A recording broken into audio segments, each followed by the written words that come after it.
These are words your mommy uses. I'll spell them Never out. repeat them. It's called holiday hell.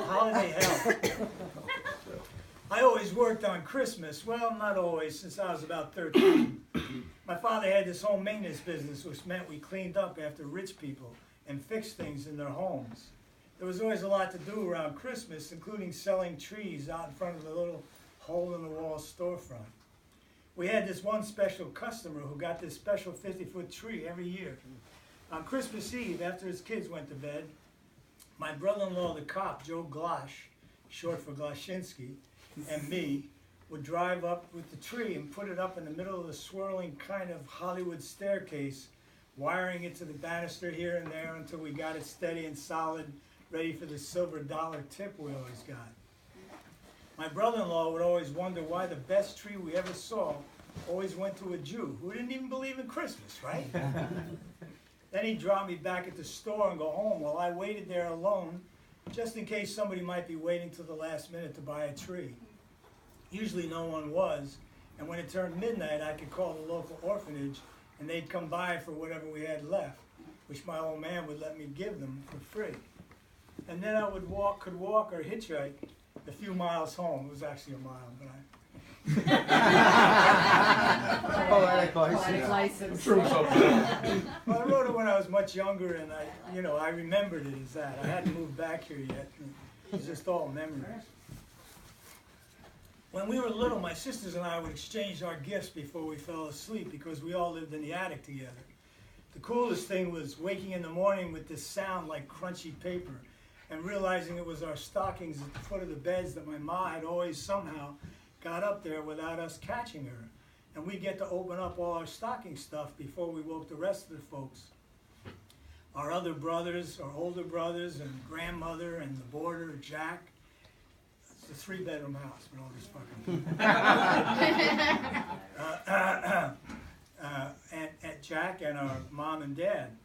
Then we'd all open stuff and go to mass and come home for the big dinner. But by the time I got the attic to myself, because my brother-in-law and that sister got a place of their own, and my other sister joined the nunnery for a while, I got to working for the parks department too, because my old man didn't pay me, figuring I worked for room and board. So I had these other jobs, and the Parks Department had a busy day on Christmas because all these kids would come down to the park to try their new sleds or skates, and I worked either on the hill or on the pond as a sort of guard and coach and general alarm man. This is a teenager. My son back there, I was looking kind of like him, only younger and shorter, and a lot of other less.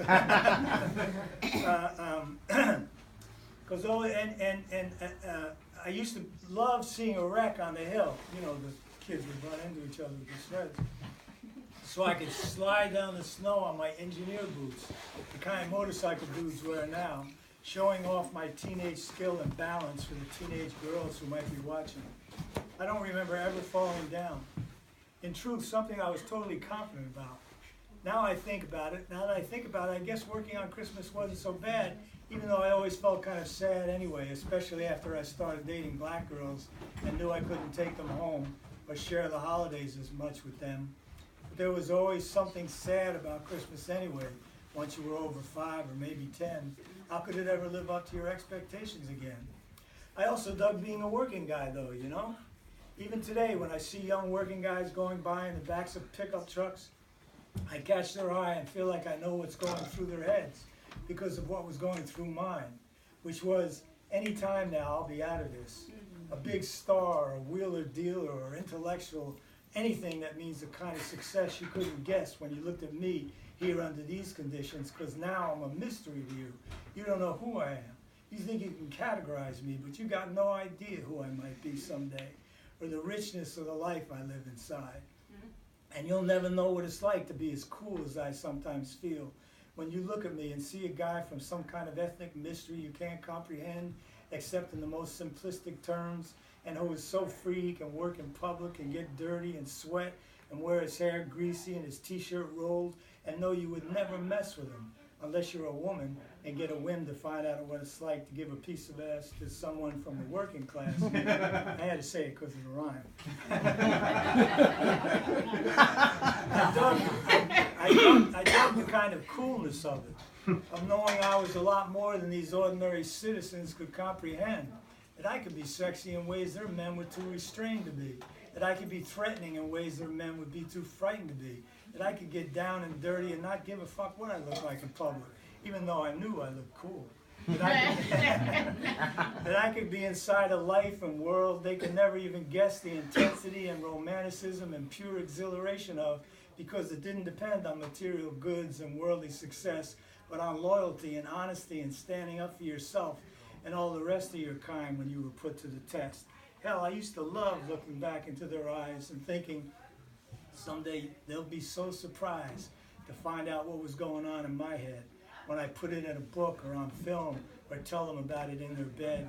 So even though I came home late from the big dinner and my fingers and toes all froze, because guys like us could never make a fuss about the cold by wearing scarves or gloves or any of that rich kid stuff, and maybe I'd get a little drunk when nobody was looking and try to get the phone into the closet or somewhere where I could be alone for a few minutes to call some girl they might call colored and wrong, and end up later that night sleeping on the floor of the kitchen with the new puppy so he wouldn't keep everyone awake with his scared yelps, and in the morning scandalize my grandmother when she found me in my boxer shorts, the puppy asleep on my chest, and she'd rouse me and make me get dressed, but not without telling me I was just like my father. I didn't have any ashes, which was her way of implying I didn't have any ass to speak of. And then I'd help her get her stockings over her crippled legs and have something to eat and go to work again.